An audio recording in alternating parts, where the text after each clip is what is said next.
Edison, His Life and Inventions, by Frank Lewis Dyer and Thomas Commerford Martin.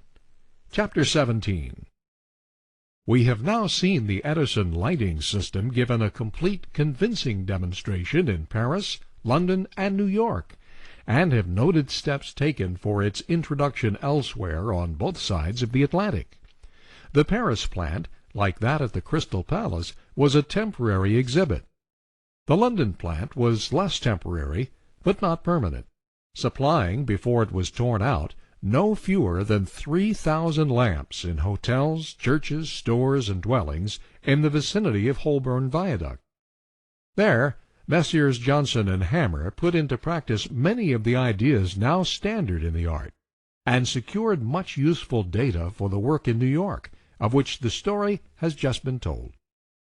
As a matter of fact, the first Edison commercial station to be operated in this country was that at Appleton, Wisconsin, but its only serious claim to notice is that it was the initial one of the system driven by water power. It went into service August 15, 1882, about 3 weeks before the Pearl Street station. It consisted of one small dynamo of a capacity of 280 lights of 10 cp each, and was housed in an unpretentious wooden shed. The dynamo electric machine, though small, was robust, for under all the varying speeds of water power and the vicissitudes of the plant to which it belonged, it continued in active use until 1899, 17 years. Edison was from the first deeply impressed with the possibilities of water power, and, as this incident shows, was prompt to seize such a very early opportunity. But his attention was in reality concentrated closely on the supply of great centers of population, a task which he then felt might well occupy his lifetime. And except in regard to furnishing isolated plants, he did not pursue further the development of hydroelectric stations. That was left to others, and to the application of the alternating current, which has enabled engineers to harness remote powers and, within thoroughly economical limits, transmit thousands of horsepower, as much as 200 miles at pressures of 80,000 and 100,000 volts. Owing to his insistence on low pressure, direct current for use in densely populated districts as the only safe and truly universal, profitable way of delivering electrical energy to the consumers, Edison has been frequently spoken of as an opponent of the alternating current. This does him an injustice. At the time, a measure was before the Virginia legislature, in 1890, to limit the permissible pressures of current so as to render it safe. He said, quote, "You want to allow high pressure wherever the conditions are such that by no possible accident could that pressure get into the houses of the consumers. You want to give them all the latitude you can." End quote. In explaining this, he added, quote, "Suppose you want to take the falls down at Richmond, and want to put up a water power. Why, if we erect a station at the falls, it is a great economy to get it up to the city. By digging a cheap trench, and putting in an insulated cable, and connecting such station with the central part of Richmond, having the end of the cable come up into the station from the earth, and there connected with motors, the power of the falls would be transmitted to these motors. If now the motors were made to run dynamos conveying low-pressure currents to the public, there is no possible way whereby this high-pressure current could get to the public." End quote. In other words, Edison made the sharp, fundamental distinction between high-pressure alternating current for transmission and low-pressure direct current for distribution. And this is exactly the practice that has been adopted in all the great cities of the country today. There seems no good reason for believing that it will change. It might perhaps have been altogether better for Edison, from the financial standpoint, if he had not identified himself so completely with one kind of current. But that made no difference to him, as it was a matter of conviction, and Edison's convictions are granitic. Moreover, this controversy over the two currents, alternating and direct, which has become historical in the field of electricity, and is something like the, quote, irrepressible conflict," end quote, we heard of years ago in national affairs, illustrates another aspect of Edison's character. Broad as the prairies and free in thought as the winds that swept them, he is idiosyncratically opposed to loose and wasteful methods, to plans of empire that neglect the poor at the gate. Everything he has done has been aimed at the conservation of energy, the contraction of space, the intensification of culture. Burbank and his tribe represent in the vegetable world, Edison in the mechanical. Not only has he developed distinctly new species, but he has elucidated the intensive art of getting $1,200 out of an electrical acre instead of 12, a manured market garden inside London, and a 10-bushel exhausted wheat farm outside Lawrence, Kansas, being the antipodes of productivity, yet very far short of exemplifying the difference of electrical yield between an acre of territory in Edison's, quote, "first New York district," end quote, and an acre in some small town. Edison's lighting work furnished an excellent basis, in fact, the only one, for the development of the alternating current now so generally employed in central station work in America, and in the McGraw Electrical Directory of April 1909. No fewer than 4,164 stations out of 5,780 reported its use.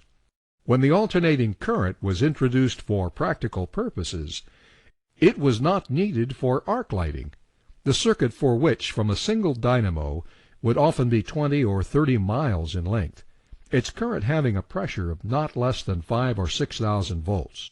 For some years it was not found feasible to operate motors on alternating current circuits, and that reason was often urged against it seriously. It could not be used for electroplating or deposition, nor could it charge storage batteries, all of which are easily within the ability of the direct current. But when it came to be a question of lighting a scattered suburb, a group of dwellings on the outskirts, a remote country residence, or a farmhouse, the alternating current, in all elements save its danger, was and is ideal. Its thin wires can be carried cheaply over vast areas, and at each local point of consumption, the transformer of size, exactly proportioned to its local task, takes the high-voltage transmission current and lowers its potential at a ratio of 20 or 40 to 1 for use in distribution and consumption circuits. This evolution has been quite distinct with its own inventors like Goulard and Gibbs and Stanley, but came subsequent to the work of supplying small, dense areas of population, the art thus growing from within, and using each new gain as a means for further achievement. Nor was the effect of such great advances as those made by Edison limited to the electrical field. Every department of mechanics was stimulated and benefited to an extraordinary degree. Copper for the circuits was more highly refined than ever before to secure the best conductivity, and purity was insisted on in every kind of insulation. Edison was intolerant of sham and shoddy, and nothing would satisfy him that could not stand cross-examination by microscope, test tube, and galvanometer. It was perhaps the steam engine, on which the deepest imprint for good was made, referred to already in the remarks of Mr. F.J. Sprague in the preceding chapter, but best illustrated in the perfection of the modern high-speed engine of the Armington and Sims type. Unless he could secure an engine of smoother running and more exactly governed and regulated than those available for his dynamo and lamp, Edison realized that he would find it almost impossible to give a steady light. He did not want his customers to count the heartbeats of the engine in the flicker of the lamp. Not a single engine was even within gunshot of the standard thus set up. But the emergency called forth its man in Gardner C. Sims, a talented draftsman and designer who had been engaged in locomotive construction and in the engineering department of the United States Navy. He may be quoted as to what happened. Quote, "The deep interest, financial and moral, and friendly backing I received from Mr. Edison, together with valuable suggestions, enabled me to bring out the engine, as I was quite alone in the world, poor. I had found a friend who knew what he wanted and explained it clearly. Mr. Edison was a leader far ahead of the time. He compelled the design of the successful engine." End quote. Quote, "Our first engine compelled the inventing and making of a suitable engine indicator to indicate it, the Tabor. He obtained the desired speed and load with a friction brake, also regulator of speed, but waited for an indicator to verify it. Then again, there was no known way to lubricate an engine for continuous running. And Mr. Edison informed me that as a marine engine started before the ship left New York and continued running until it reached its home port, so an engine for his purposes must produce light at all times." That was a poser for me, for a 5 hours run was about all that had been required up to that time. Quote, "A day or two later, Mr. Edison inquired, quote, 'How far is it from here to Lawrence? It is a long walk, isn't it?' End quote. Quote, 'Yes, rather,' end quote, he said. Quote, 'Of course you'll understand I meant without oil.' End quote. To say I was deeply perplexed does not express my feelings. We were at the machine works, Gork Street. I started for the oil room, when, about entering, I saw a small funnel lying on the floor. It had been stepped on and flattened. I took it up, and it had solved the engine oiling problem, and my walk to Lawrence, like a tramp actor's, was off. The eccentric strap had a round glass oil cup with a brass base that screwed into the strap. I took it off, and, making a sketch, went to Dave Cunningham, having the funnel in my hand to illustrate what I wanted made. I requested him to make a sheet brass oil cup and solder it to the base I had. He did so. I then had a standard made to hold another oil cup, so as to see and regulate the drop feed. On this combination I obtained a patent, which is now universally used." End quote. It is needless to say that in due course the engine builders of the United States developed a variety of excellent prime movers for electric light and power plants, and were grateful to the art from which such a stimulus came to their industry. But for many years one never saw an Edison installation without expecting to find one or more Armington and Sims high-speed engines part of it. Though the type had gone out of existence, like so many other things that are useful in their day and generation, it was once a very vital part of the art, and one more illustration of that intimate manner in which the advances in different fields of progress interact and cooperate.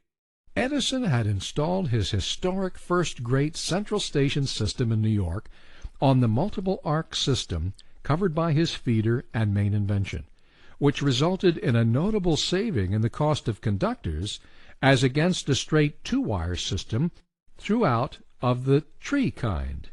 He soon foresaw that still greater economy would be necessary for commercial success, not alone for the larger territory opening, but for the compact district of large cities.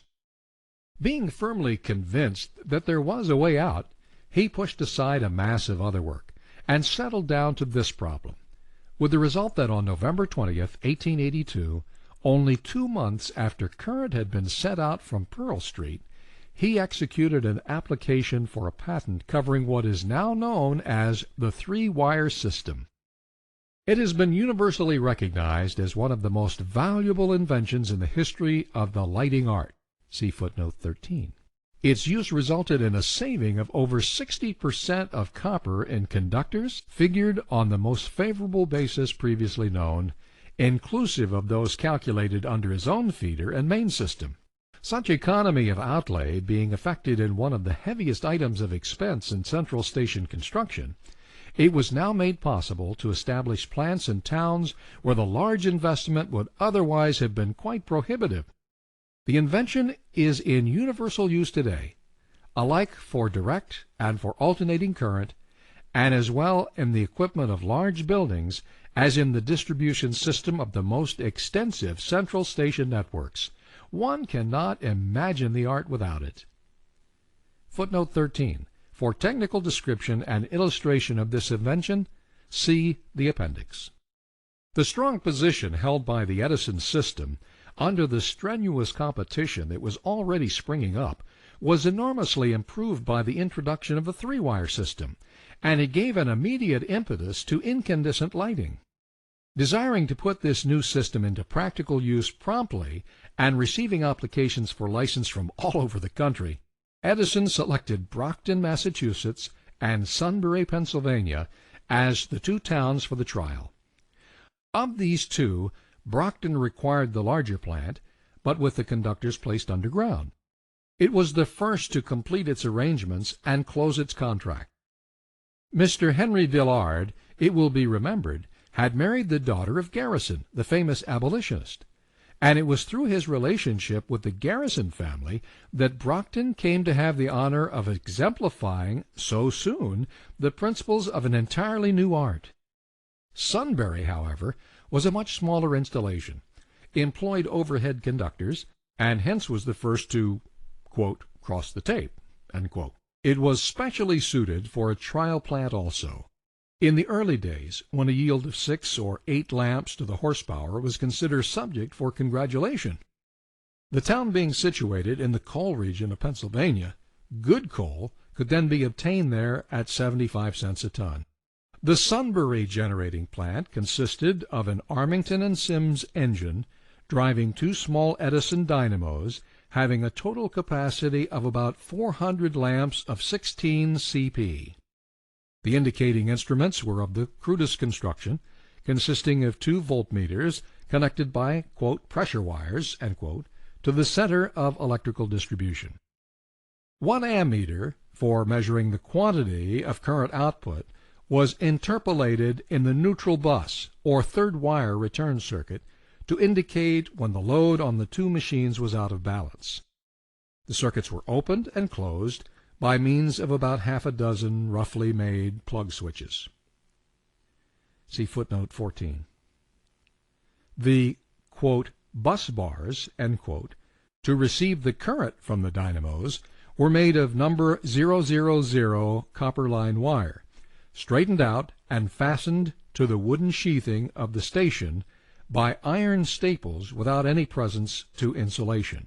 Commenting upon this, Mr. W. S. Andrews, detailed from the central staff, says, quote, the interior winding of the Sunbury station, including the running of 2 3-wire feeders the entire length of the building from back to front, the wiring up of the dynamos and switchboard and all the instruments, together with bus bars, etc., in fact all labor material used in the electrical wiring installation, amounted to the sum of $90. I received a rather sharp letter from the New York office expostulating for this extravagant expenditure and stating that great economy must be observed in future, end quote. The street conductors were of the overhead pole line construction, and were installed by the construction company that had been organized by Edison to build and equip central stations. A special type of street pole had been devised by him for the 3-wire system. Footnote 14. By reason of the experience gained at this station through the use of these crude plug switches, Mr. Edison started a competition among a few of his assistants to devise something better. The result was the invention of a, quote, breakdown, end quote, switch by Mr. W. S. Andrews, which was accepted by Mr. Edison as the best of the devices suggested, and was developed and used for a great many years afterward. End of footnote 14. Supplementing the story of Mr. Andrews is that of Lieutenant F. J. Sprague, who also gives a curious glimpse of the glorious uncertainties and vicissitudes of that formative period. Mr. Sprague served on the jury at the Crystal Palace exhibition with Darwin's son, the present Sir Horace, and after the tests were ended left the Navy and entered Edison's service at the suggestion of Mr. E. H. Johnson, who was Edison's shrewd recruiting sergeant in those days. Quote, I resigned sooner than Johnson expected, and he had me on his hands. Meanwhile, he had called upon me to make a report of the 3-wire system, known in England as the Hopkinson, both Dr. John Hopkinson and Mr. Edison being independent inventors at practically the same time. I reported on that, left London, and landed in New York on the day of the opening of the Brooklyn Bridge in 1883, May 24th, with a year's leave of absence. Quote, I reported at the office of Mr. Edison on Fifth Avenue and told him I had seen Johnson. He looked me over and said, quote, what did he promise you? I replied, quote, $2,500 a year, end quote. He did not say much, but looked it. About that time, Mr. Andrews and I came together. On July 2nd of that year, we were ordered to Sunbury, and to be ready to start the station on the 4th. The electrical work had to be done in 48 hours. Having traveled around the world, I had cultivated an indifference to any special difficulties of that kind. Mr. Andrews and I worked in collaboration until the night of the 3rd. I think he was perhaps more appreciative that I was of the discipline of the Edison construction department, and thought it would be well for us to wait until the morning of the 4th before we started up. I said we were sent over to get going, and insisted on starting up on the night of the 3rd. We had an Armington & Simms engine with sight-feed oiler. I had never seen one, and did not know how it worked, with the result that we soon burned up the Babbitt metal in the bearings, and spent a good part of the night getting them in order. The next day Mr. Edison, Mr. Insull, and the chief engineer of the construction department appeared on the scene, and wanted to know what happened. They found an engine somewhat loose in the bearings, and there followed remarks which would not look well in print. Andrews skipped from under. He obeyed orders. I did not. But the plant ran, and it was the first three-wire station in this country. Seen from yet another angle, the worries of this early work were not merely those of the men on the, quote, firing line, end quote. Mr. Insull, in speaking of this period, says, quote, when it was found difficult to push the central station business owing to the lack of confidence in its financial success, Edison decided to go into the business of promoting and constructing central station plants, and he formed what was known as the Thomas A. Edison Construction Department, which he put me in charge of. The organization was crude, the steam engineering talent poor, and owing to the impossibility of getting any considerable capital subscribed, the plants were put in as cheaply as possible. I believe that this construction department was unkindly named the Destruction Department. It served its purpose, never made any money, and I had the unpleasant task of presiding at its obsequies. On July 4th, the Sunbury plant was put into commercial operation by Edison, and he remained a week, studying its conditions and watching for any unforeseen difficulty that might arise. Nothing happened, however, to interfere with the successful running of the station, and for 20 years thereafter the same two dynamos continued to furnish light in Sunbury. They were later used as reserve machines, and finally, with the engine, retired from service as part of the collection of Edisonia. But they remain in practically as good condition as when installed in 1883. Sunbury was also provided with the first electrochemical meters used in the United States outside New York City, so that it served also to accentuate electrical practice in a most vital respect, namely, the measurement of the electrical energy supplied to customers. At this time, and long after, all arc lighting was done on a flat-rate basis.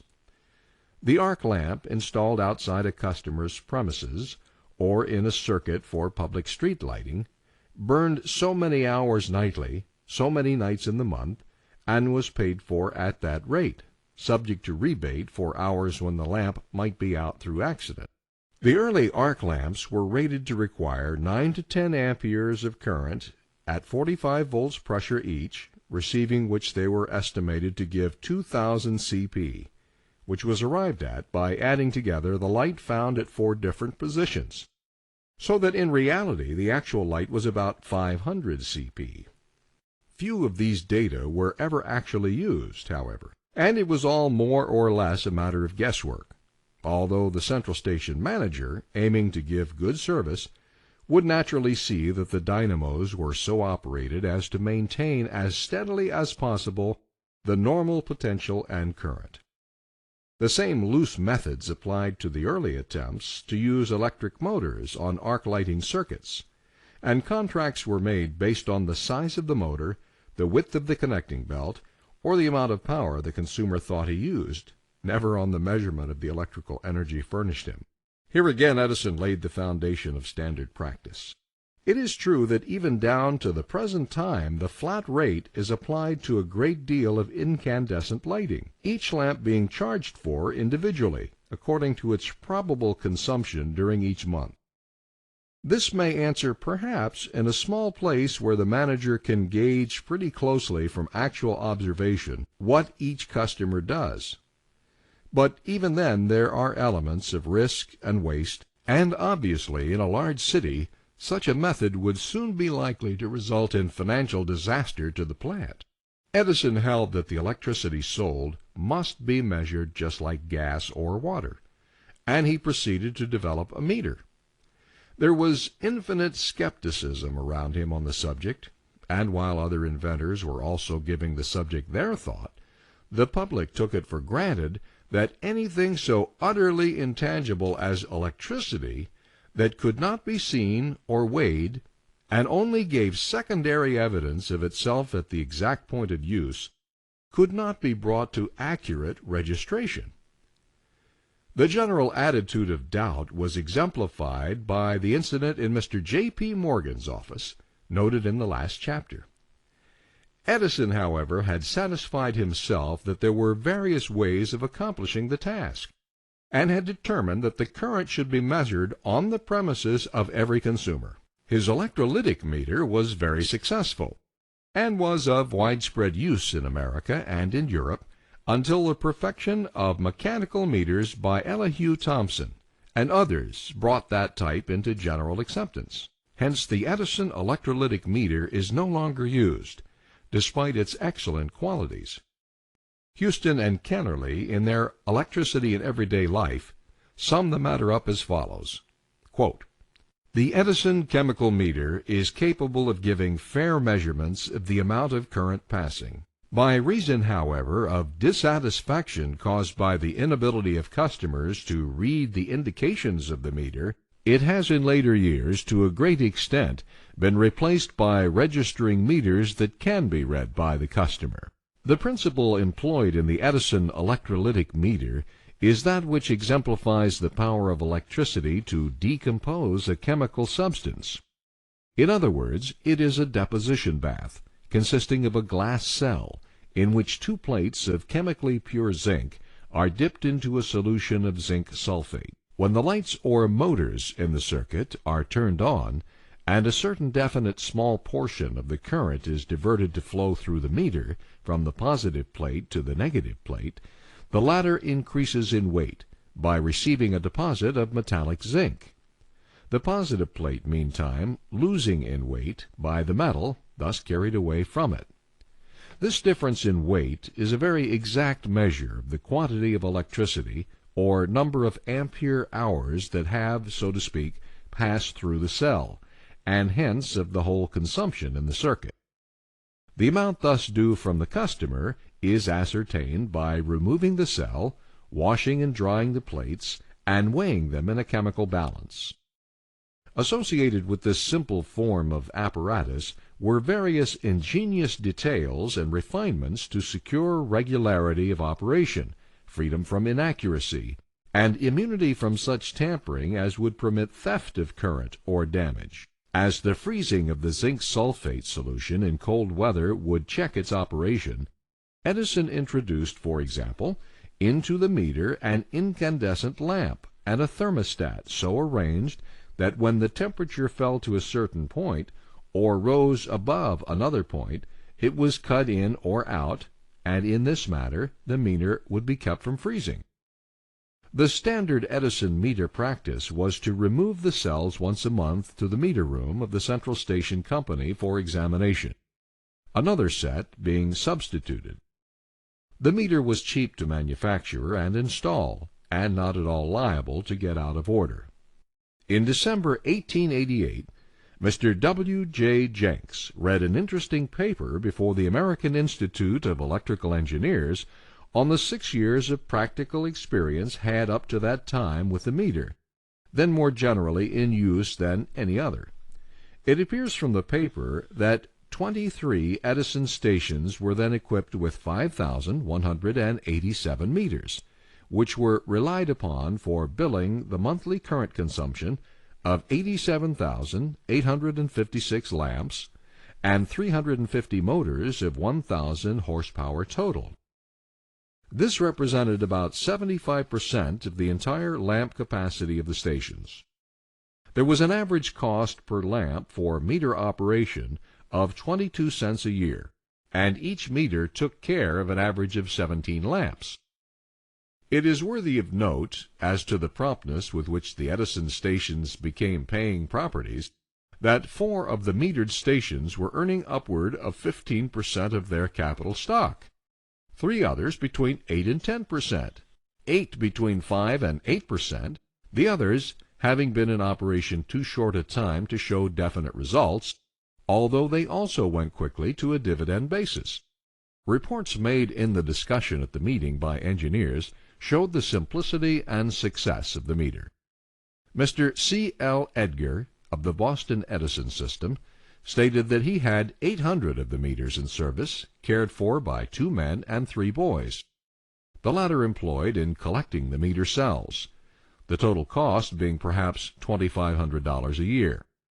Mr. J. W. Lieb wrote from Milan, Italy, that he had in use on the Edison system there 360 meters ranging from 350 ampere-hours per month up to 30,000. In this connection, it should be mentioned that the Association of Edison Illuminating Companies in the same year adopted resolutions unanimously to the effect that the Edison meter was accurate, and that its use was not expensive for stations above 1,000 lights, and that the best financial results were invariably secured in a station selling current by meter. Before the same association, at its meeting in September 1898 at Sault Ste. Marie, Mr. C. S. Shepard read a paper on the meter practice of the New York Edison Company, giving data as to the large number of Edison meters in use and the transition to other types, of which today the company has several on its circuits. Quote, "Until October 1896, the New York Edison Company metered its current in consumers' premises exclusively by the old-style chemical meters, of which there were connected on that date 8,109. It was then determined to purchase no more." End quote. Mr. Shepard went on to state that the chemical meters were gradually displaced, and that on September 1st, 1898, there were on the system 5,619 mechanical and 4,874 chemical. The meter continued in general service during 1899 and probably up to the close of the century. Mr. Andrews relates a rather humorous meter story of those early days. Quote, "The meter man at Sunbury was a firm and enthusiastic believer in the correctness of the Edison meter, having personally verified its reading many times by actual comparison of lamp hours. One day, on making out a customer's bill, his confidence received a severe shock, for the meter reading showed a consumption calling for a charge of over $200, whereas he knew that the light actually used should not cost more than 1/4 of that amount. He weighed and reweighed the meter plates, and pursued every line of investigation imaginable, but all in vain. He felt he was up against it, and that perhaps another kind of a job would suit him better. Once again he went to the customer's meter to look around, when a small piece of thick wire on the floor caught his eye. The problem was solved.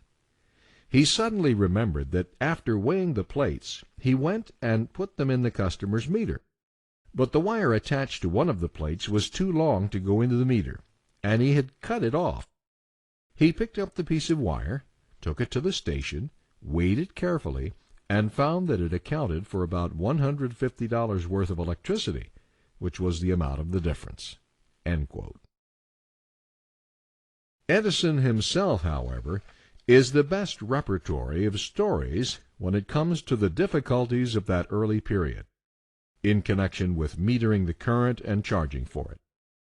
He may be quoted at length as follows, quote, When we started the station at Pearl Street in September 1882, we were not very commercial. We put many customers on, but did not make out many bills. We were more interested in the technical condition of the station than in the commercial part. We had meters in which there were 2 bottles of liquid. To prevent these electrolytes from freezing, we had in each meter a strip of metal. When it got very cold, the metal would contract and close the circuit and throw a lamp into circuit inside the meter. The heat from this lamp would prevent the liquid from freezing, so that the meter could go on doing its duty. The first cold day, after starting the station, people began to come in from their offices, especially down in Front Street and Water Street, saying the meter was on fire. We received numerous telephone messages about it.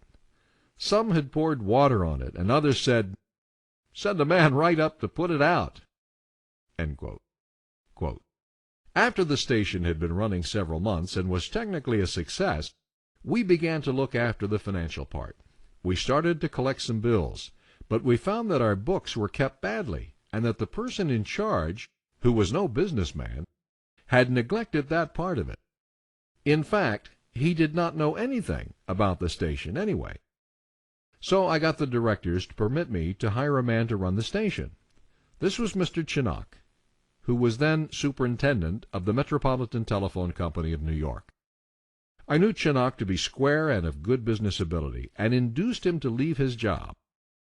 I made him a personal guarantee that if he would take hold of the station and put it on a commercial basis and pay 5% on $600,000, I would give him $10,000 out of my own pocket. He took hold, performed the feat, and I paid him the $10,000. I might remark in this connection that years afterward I applied to the Edison Electric Light Company, asking them if they would not like to pay me this money, as it was spent when I was very hard up and made the company a success, and was the foundation of their present prosperity. They said they were sorry, that is, Wall Street sorry, and refused to pay it. This shows what a nice, genial, generous lot of people they have over in Wall Street. Quote, Chinnock had a great deal of trouble getting the customers straightened out. I remember one man who had a saloon on Nassau Street. He had had its lights burning for 2 or 3 months. It was in June, and Chinnock put in a bill for $20. July for $20, August about $28, September about $35, July for $20, August about $28, September about $35. Of course, the nights were getting longer. October about $40, November about $45. Then the man called Chinnock up. Quote, I want to see you about my electric bill. End quote. Chinnock went up to see him. He said, quote, Are you the manager of this electric light plant? End quote. Chinnock said, quote, I have the honor. End quote.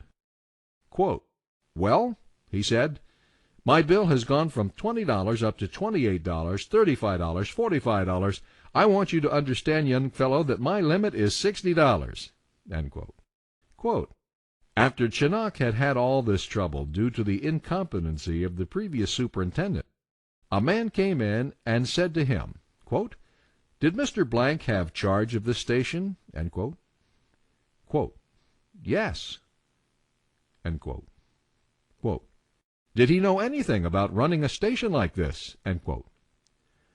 Chinnock said, quote, Does he know anything about running a station like this? No, sir. He doesn't even suspect anything. End quote. Quote, One day Chinnock came to me and said, quote, I have a new customer. End quote. I said, quote, What is it? End quote. He said, quote, I have a fellow who is going to take 250 lights. Quote, I said. Quote, What for? End quote. Quote, He had a place down here in a top loft and has got 250 barrels of rot gut whiskey. He puts a light down in the barrel and lights it up, and it ages the whiskey. End quote. I met Chinnock several weeks after and said, quote, How's that whiskey man getting along? End quote. Quote, "It's all right. He's paying his bill. It fixes the whiskey and takes the shutter right out of it." End quote. Somebody went and took out a patent on this idea later. Quote, "In the second year we put the stock exchange on the circuits of the station, but were very fearful that there would be a combination of heavy demand and a dark day, and that there would be an overloaded station. We had an index like a steam gauge, called an ampere meter, to indicate the amount of current going out. I was up at 65th Fifth Avenue one afternoon. A sudden black cloud came up, and I telephoned to Chinook and asked him about the load. He said, quote, 'We are up to the muzzle, and everything is running all right.' End quote. By and by it became so thick that we could not see across the street. I telephoned again and felt something would happen, but fortunately it did not. I said to Chinook, quote, 'How is it now?' End quote. Quote, 'Everything is red hot, and the ampere meter has made 17 revolutions.' End quote. In 1883, no such fittings as, quote, 'fixture insulators,' end quote, were known. It was the common practice to twine the electric wires around the disused gas fixtures, fasten them with tape or string, and connect them to the lamp sockets screwed into attachments under the gas burners, elaborated later into what was known as the, quote, 'combination fixture,' end quote.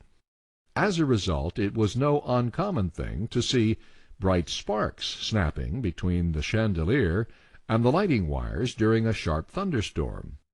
A startling manifestation of this kind happened at Sunbury, when the vivid display drove nervous guests of the hotel out into the street, and the providential storm led Mr. Luther Steeringer to invent the, quote, 'insulating joint,' end quote.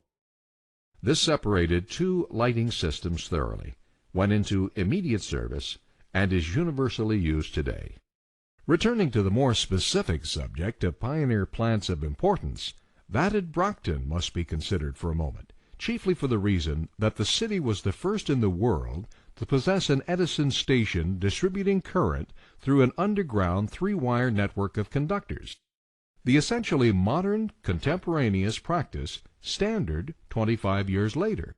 It was proposed to employ pole line construction with overhead wires, and a party of Edison engineers drove about the town in an open barouche with a blueprint of the circuits and streets spread out on their knees to determine how much tree trimming would be necessary.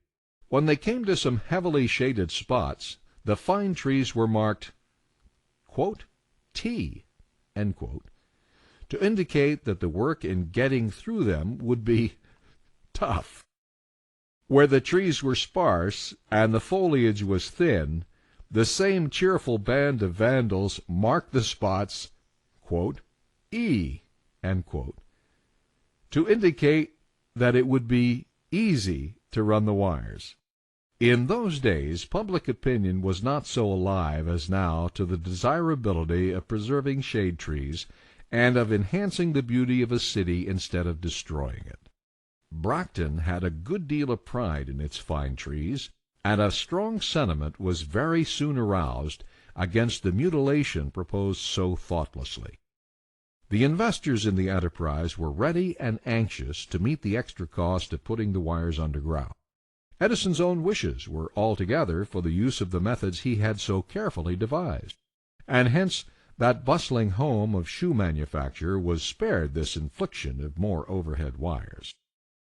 The station equipment at Brockton consisted at first of 3 dynamos, one of which was so arranged as to supply both sides of the system during light loads by a breakdown switch connection.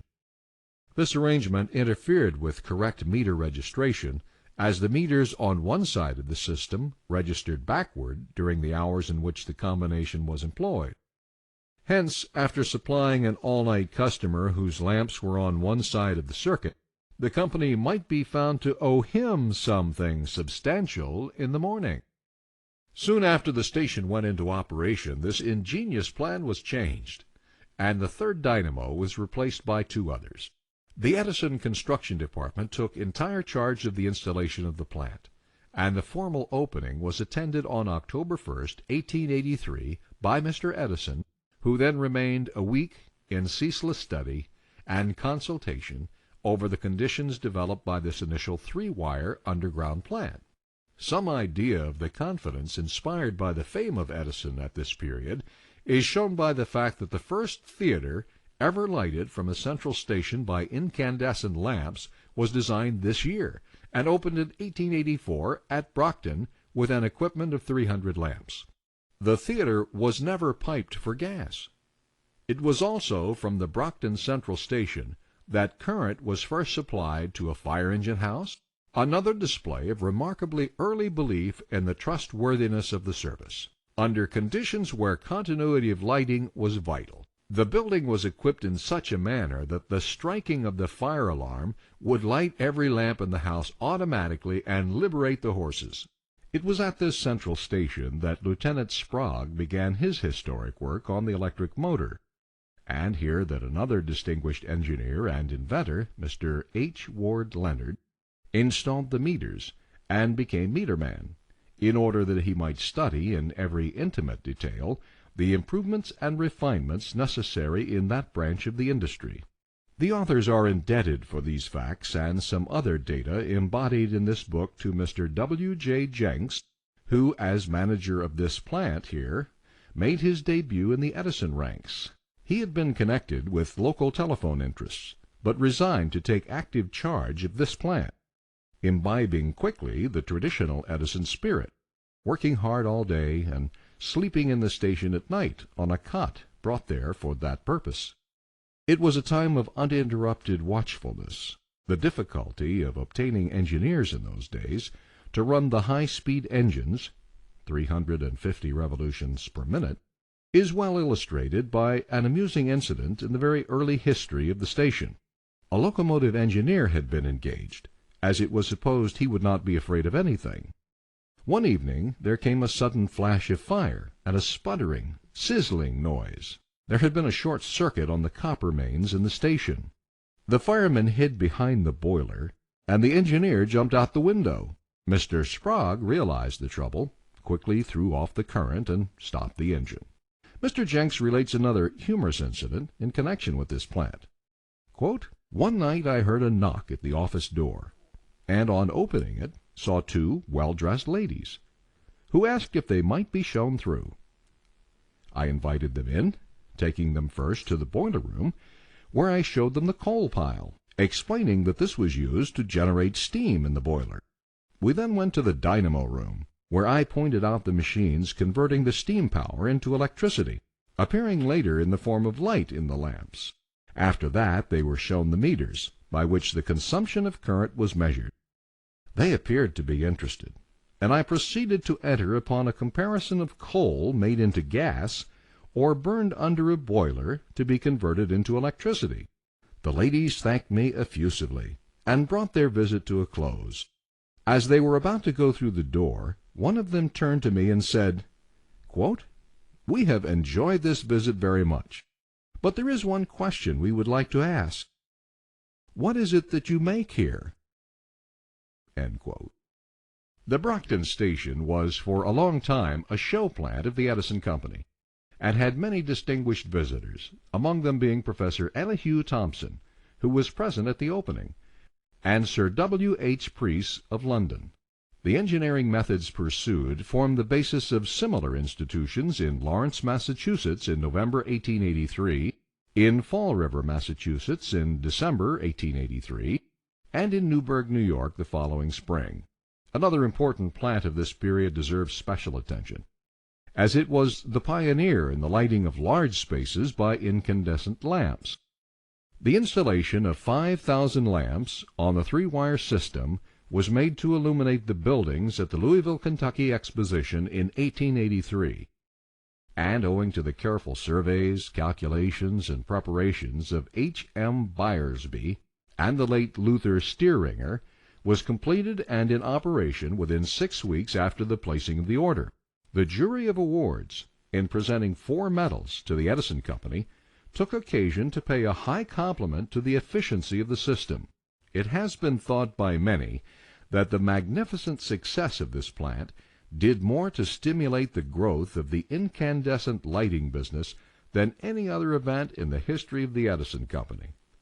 It was literally the beginning of the electrical illumination of American expositions, carried later to such splendid displays as those of the Chicago World's Fair in 1893, Buffalo in 1901, and St. Louis in 1904.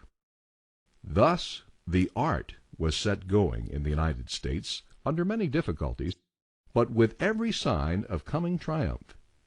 Reference has already been made to the work abroad in Paris and London. The first permanent Edison station in Europe was that at Milan, Italy, for which the order was given as early as May 1882 by an enterprising syndicate. Less than a year later, March 3, 1883, the installation was ready and was put in operation, the Theater Santa Radegonda having been pulled down, and a new central station building erected in its place, probably the first edifice constructed in Europe for the specific purpose of incandescent lighting. Here, quote, jumbos, end quote, were installed from time to time, until at last there were no fewer than 10 of them, and current was furnished to customers with a total of nearly 10,000 lamps connected to the mains. This pioneer system was operated continuously until February 9, 1900, or for a period of about 17 years, when the sturdy old machines, still in excellent condition, were put out of service, so that a larger plant could be installed to meet the demand. This new plant takes high-tension polyphase current from a water power 30 or 40 miles away at Paderno on the river Ada, flowing from the Apennines, but delivers low-tension direct current for distribution to the regular Edison 3-wire system throughout Milan.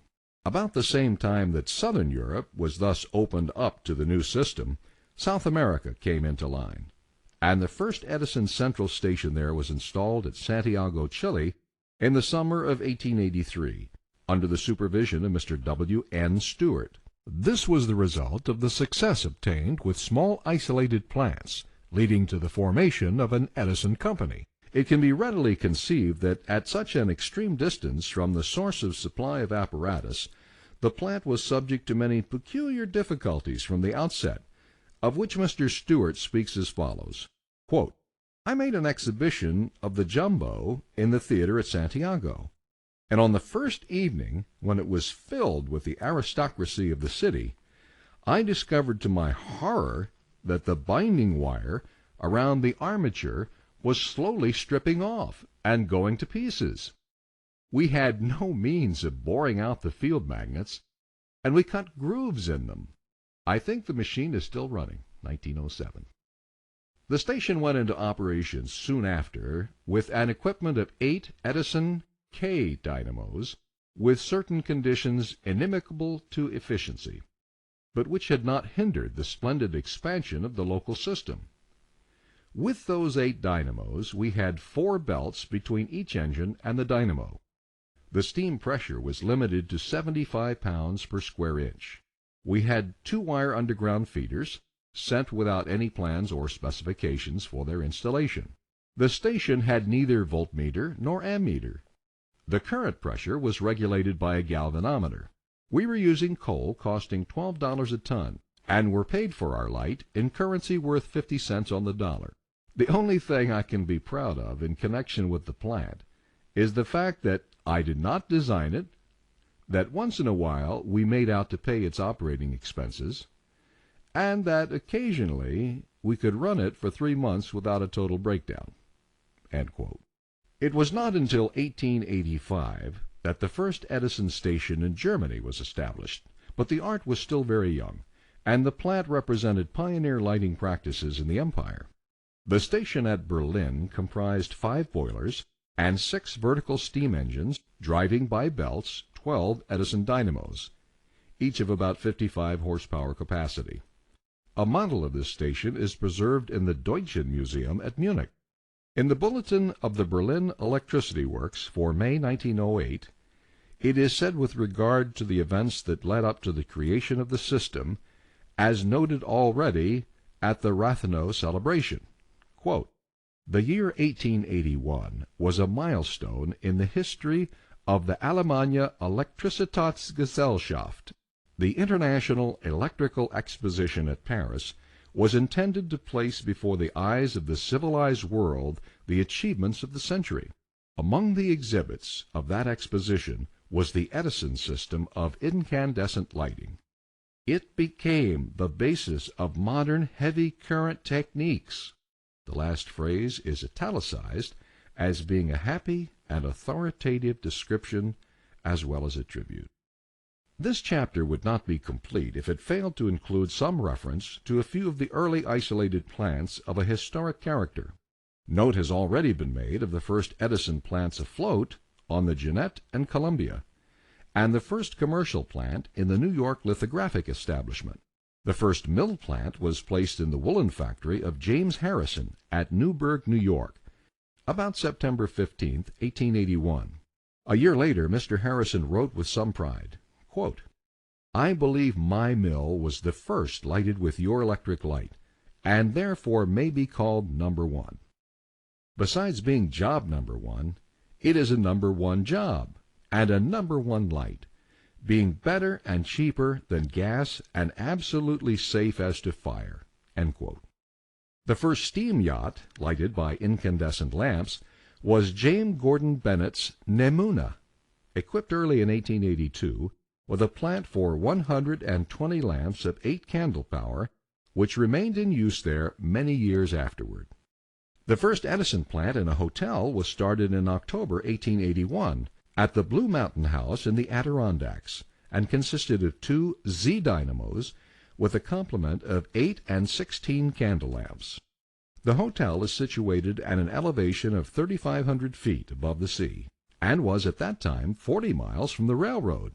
The machinery was taken up in pieces on the backs of mules from the foot of the mountain. The boilers were fired by wood, as the economical transportation of coal was a physical impossibility. For a 6-hour run of the plant, 1/4 of a cord of wood was required, at a cost of 25 cents per cord. The first theater in the United States to be lighted by an Edison isolated plant was the Bijou Theater, Boston. The installation of boilers, engines, dynamos, wiring, switches, fixtures, 3 stage regulators, and 650 lamps was completed in 11 days after receipt of the order, and the plant was successfully operated at the opening of the theater on December 12, 1882. The first plant to be placed on a United States steamship was the one consisting of an Edison Z dynamo and 128 candle lamps installed on the Fish Commission steamer Albatross in 1883. The most interesting feature of this installation was the employment of special deep-sea lamps, supplied with current through a cable 940 feet in length, for the purpose of alluring fish. By means of the brilliancy of the lamps, marine animals in the lower depths were attracted, and then easily ensnared. End of chapter 17.